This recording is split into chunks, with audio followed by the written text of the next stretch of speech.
Hey, hey, hey. Welcome to Tea with Tea. This is Eric. I'm going to be hosting this episode. I'm going to be asking Therese a few questions. Hope you guys liked our previous episode. That was me being interviewed. I'm going to ask her the same questions. So we'll get your perspective on it. My first question, what's a new mom mistake that you've made?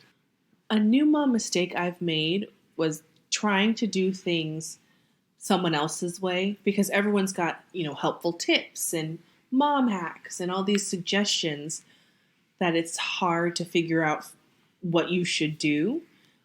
My advice is just do what works for you. I was told not to co-sleep, but co-sleeping is what's wound up helping me the most.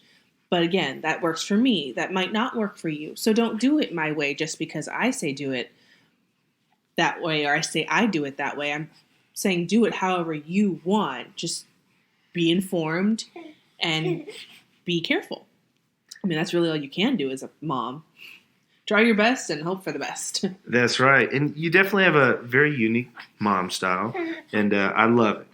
And how do you feel like your style of parenting has changed from our firstborn to now Alexander, our secondborn?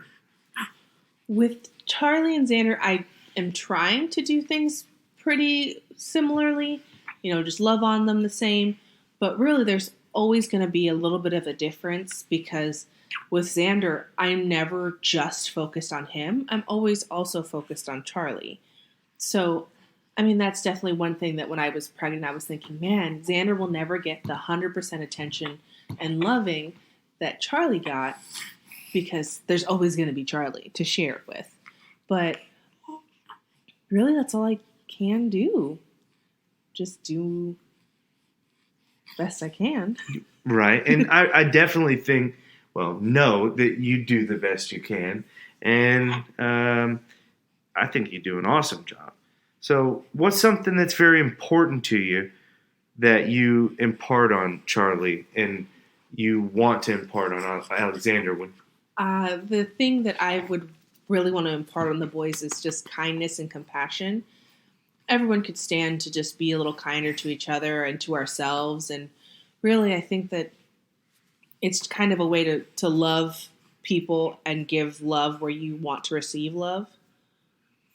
Everyone's so busy and stressed, and a little kindness from the people you love really goes a long way to kind of helping you level and not feel so overwhelmed in this world.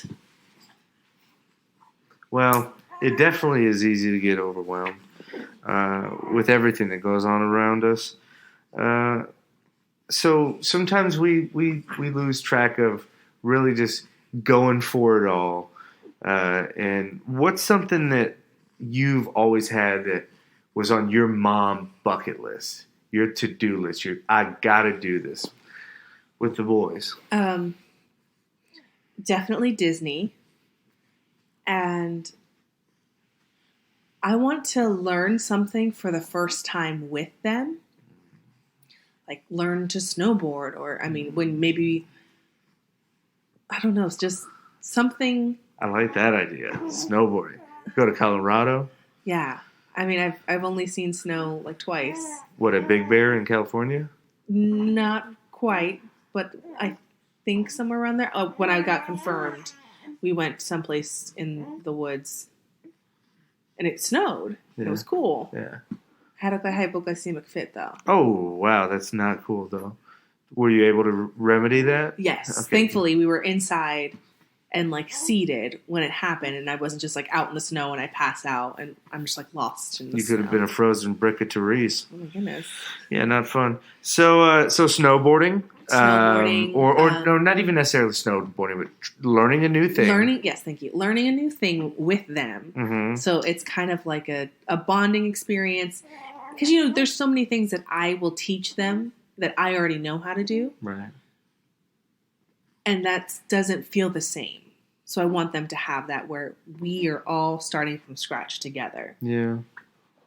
I like that a lot. So your absolute favorite part of being a mom? What is it? I think my absolute favorite part of being a mom is the snuggles. Like that, because this time of their life is gonna be gone. He may not always want to snuggle up with me on the couch. He may not always want to, sneak 10 more minutes of sleep in bed with us. Yeah. He may not always be, yelling, "Mommy, Daddy," and running to hug our legs. And that's just, he's so open and affectionate. And that's probably my favorite thing. Because, he loves us so much. And when he throws himself into our arms, he trusts us so much. Yeah. Yeah. That trust. God, that trust. What are you going to do one day when that trust is broken badly? Because they're boys, and they're my boys. They're also human beings. They're also my boys. I don't know. I think that's one of the reasons why I definitely am hoping that we have really open lines of communication with them to help try and mitigate that from happening, or help us to just try and use it as a jump off point. Like, okay, this happened, so we can either have this destroy our family completely, or we can just try and work through it, all of us together. And if we have those open lines of communication, that may help us heal from that. Yeah. I guess it really would all just depend. Like, if they're a serial killer. No, but sneaking out, taking the car, staying out past curfew, I guess I think that's what teenagers do, right? That's what. Yeah, I think that with that, knowing it's gonna happen, we can encourage them to, and if you don't make it so forbidden, then it may not be as enticing, or at least that they won't feel obligated to sneak if we have already been like, you're gonna do these things. Just tell us. Just be honest. Yeah. And it's fine, kind of thing, So on that note, what is, to you, the most surprisingly hard part about being a parent? Surprisingly hardest part is preparing for the future, I guess, because he's changing every minute. He's getting older every minute. And I don't know what his personality will be like in a year. His tastes changed so much as he's grown these 5 years, and his personality's developed so much. I have no idea what to expect in 5 years. I don't know who he's going to be then. I don't know who I'll be then. And it's one thing to say, I don't know who I'll be in 5 years. But there's a person who I'm completely responsible for and is dependent on me. And how he changes will affect how I change, and how I change will affect him. So you want to try and be a positive change and a positive kind of mirror for him, his light to kind of bounce off of. But it's hard to know what I should bring and what he will bring. That's the hardest part for me. That's so deep and so introspective. I loved hearing you talk about that.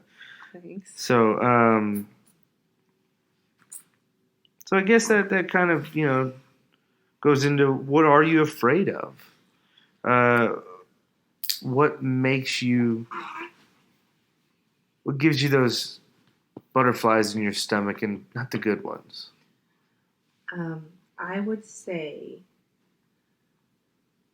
what scares me is, besides the, having a serial killer, terrible human being, which I don't think we're going to have. I know. I certainly hope not. But I think a real fear of mine would just be that I couldn't save them from something terrible happening. I've had some terrible things happen in my life, and I would want to keep them from that. But there's no way to do that. So that's just a fear that lives in the back of my mind. Mm-hmm. Sometimes it goes down some really weird, worst case scenarios, but I know that I don't know what I would do until I'm faced with those exact circumstances. So there's no sense in me harassing myself about it. Yeah. Is there anything you'd like to redo? There are things, but they're so like minute that it wouldn't affect the greater scheme of things. So it's almost like, why bother? If I had a redo, I feel like it would be for something that I haven't been through, and knock on wood, maybe won't go through. But the things that kind of pop in my mind, there are things that, as a mom, big picture don't even matter. Like as a human being, yeah, of course, there's things that I want to redo, but you either change everything or you change nothing. Who do you see as the pinnacle of motherhood? Like, who is your mom goal about? I have maybe two.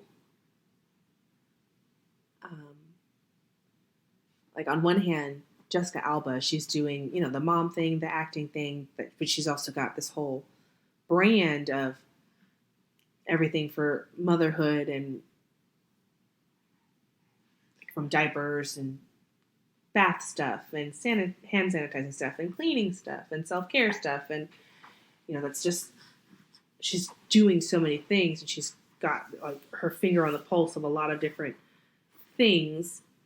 So on one hand there's her, but on the other hand there's like Chrissy Teigen, who is 120% herself, and who's 120% herself, and she's doing things that she loves, and her family is all together as often as they can be, because she's got her gigs, but then John's got his tours, and they tour together, and so they end on that same day, and they get to travel together. And she's got cookbooks, and she's amazing in all these things. But there's people who were like, oh well, she's just John Legend's wife, and it's like, actually she's amazing, and she does all these other things. And that's one thing I like, that she doesn't lose herself to being John Legend's wife, and she doesn't lose herself to being mom. She owns her very difficult journey, and she shares it, and she owns her story, and I like that. So if you could just shrink it down to 3 very important things you think every parent should have, what would they be? 3 things. Always have more diapers than you think you need. You definitely need to remember to bring yourself snacks. Definitely. Because there are so many times where I'm like, okay, great, I have everything I need for you two, but I am a stale cracker of a human being because I have no food or water myself. And it's so hard to take care of other people, again, when you aren't taking care of yourself. Mm-hmm. And the third thing I would say to always have would be baby wipes. Get the ones with a little pop top. You can throw them in a purse. Carry one in your diaper bag, of course, but then you should always have an extra, with snot and dirty hands and essentially everything that comes with being a boy mom. You could always use extra wipes.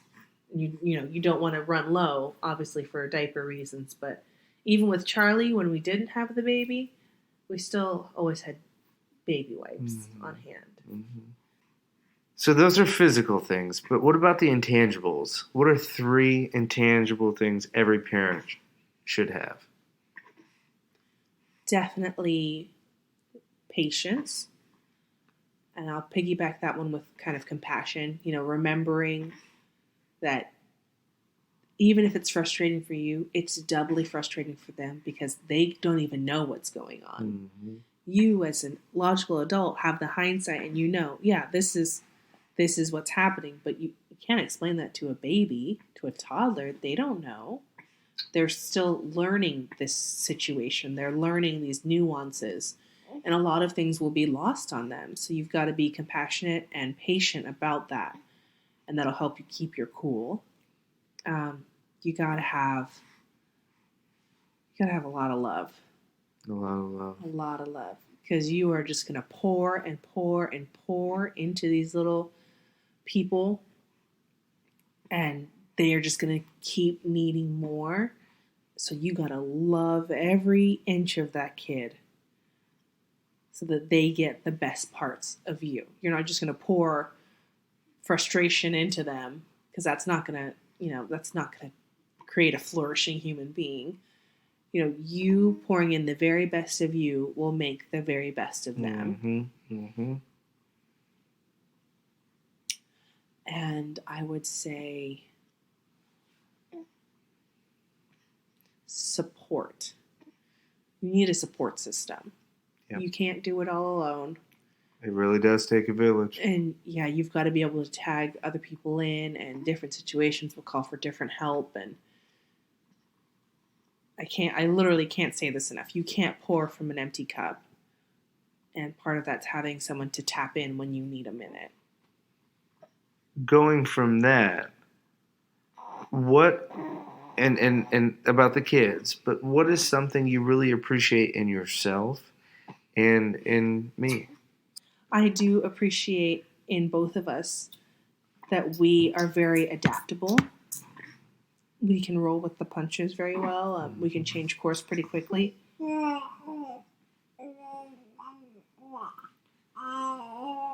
Yeah. Did you say what you needed to say, little man? Are you sure? Okay.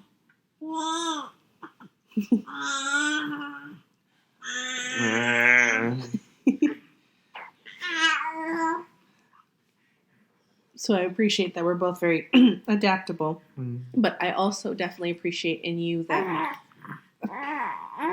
you're so present as a partner and as a dad. You're very hands-on. You're very involved, and you try to forge as many connections with Charlie as you can, and you get down to his level. We all know a lot is going on in this world. Given that, would you homeschool your children? The only thing I would worry about would be not doing a good enough job. I didn't enjoy math, so would I really hold? So how could you teach it? So how could I teach it? How could I really enforce that he really practice and work at it to do well in it if I hate it?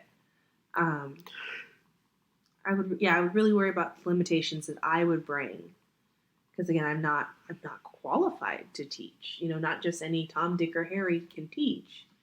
Not any Tom, Dick, or Harry can teach your children, nor can they provide mental health help. So, what is your stance on mental health help, and how do you feel its presence in today's society is interpreted?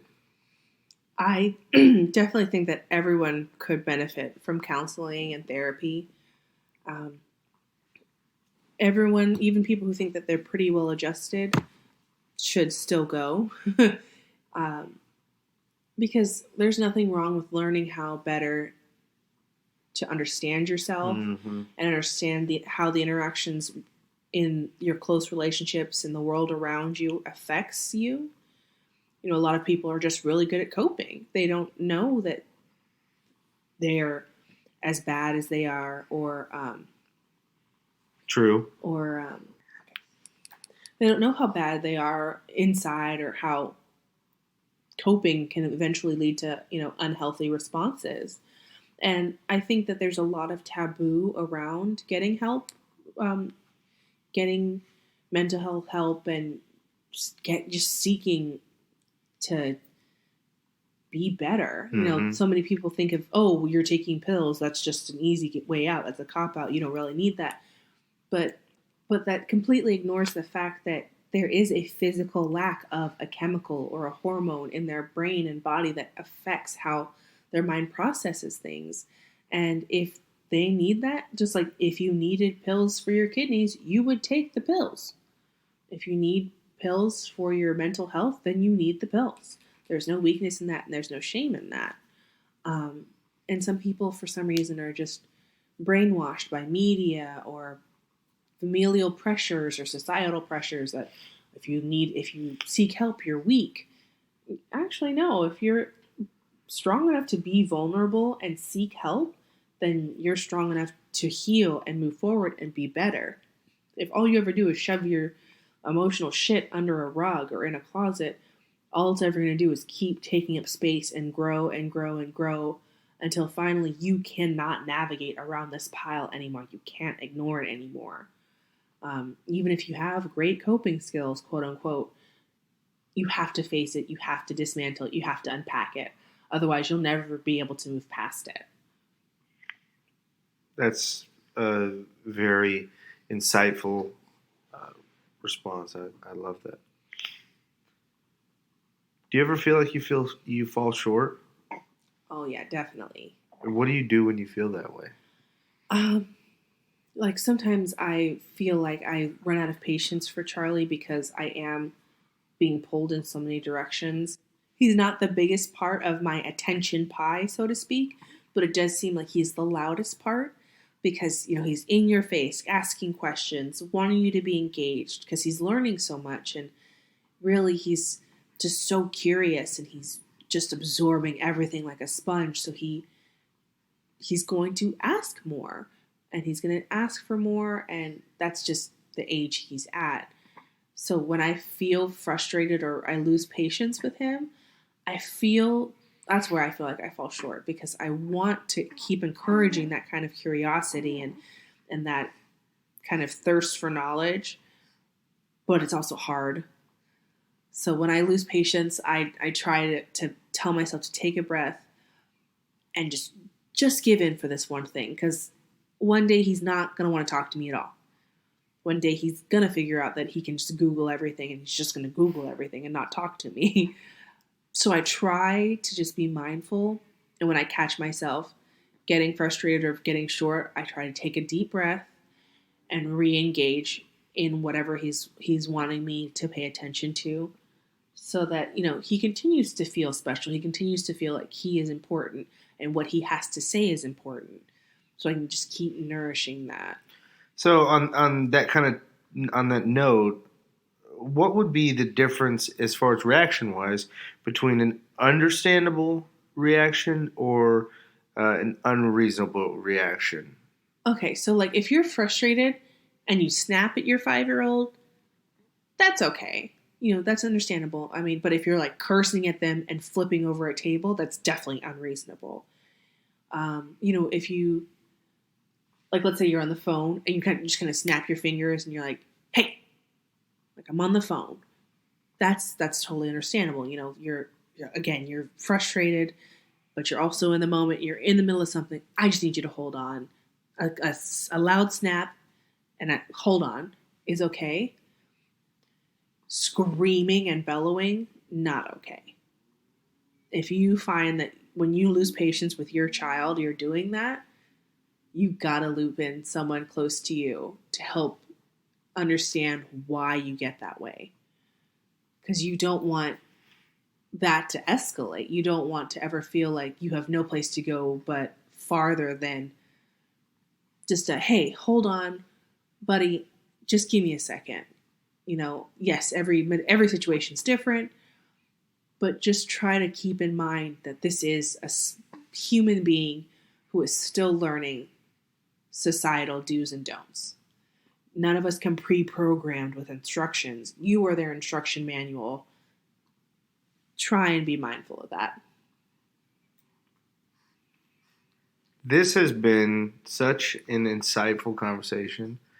I truly have enjoyed myself. And I have one question. Mm-hmm.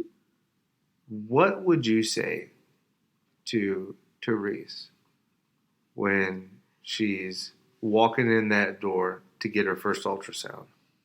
What would you tell her?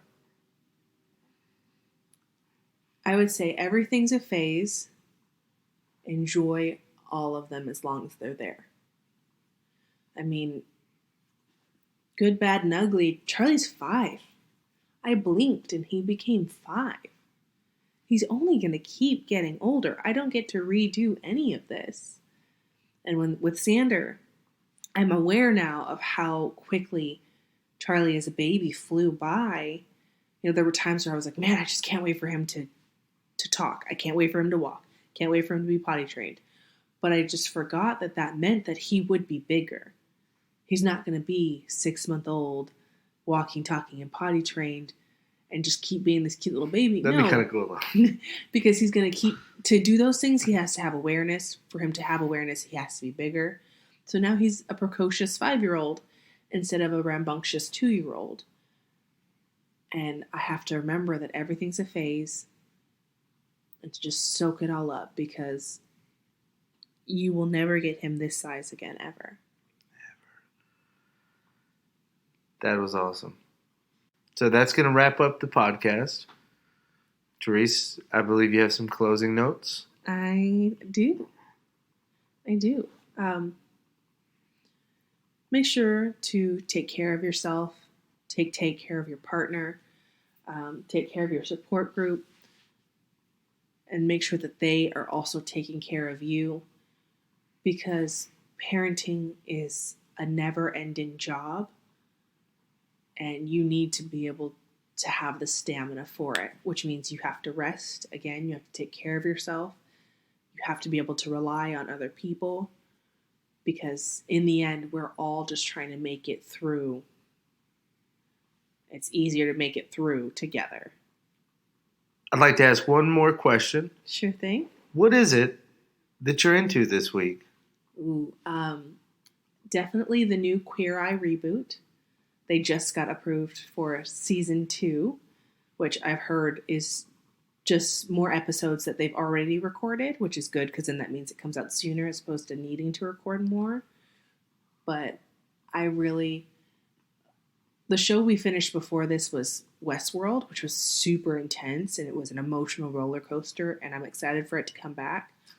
So Queer Eye is just like this wholesome, self-indulgent thing for me, because they are all just so full of kindness and light and love, and they just want to help take care of other people and teach them to take care of the people in their lives. So that's what I'm really into this week. So we will post a link. Yes, I will post links to that in the show notes. And that's a wrap, ladies and gentlemen. All right. Well, thanks, everyone. Don't forget to subscribe so that you can listen to future episodes when they come out. We're on social media at Tea and Turquoise. All of those will be in the show notes as well. We will have Eric's social media handles in the show notes as well. Thanks for listening, guys. Your assignment for this week: watch a show that's completely self-indulgent, a guilty pleasure, the kind of show that you're usually ashamed to tell anyone else. Watch it, enjoy it, let it heal you. I'm just trying to make it so he doesn't yell. I can feed him. Oh, okay. That's why I got the pillow. Oh, look at him now. It's my boy!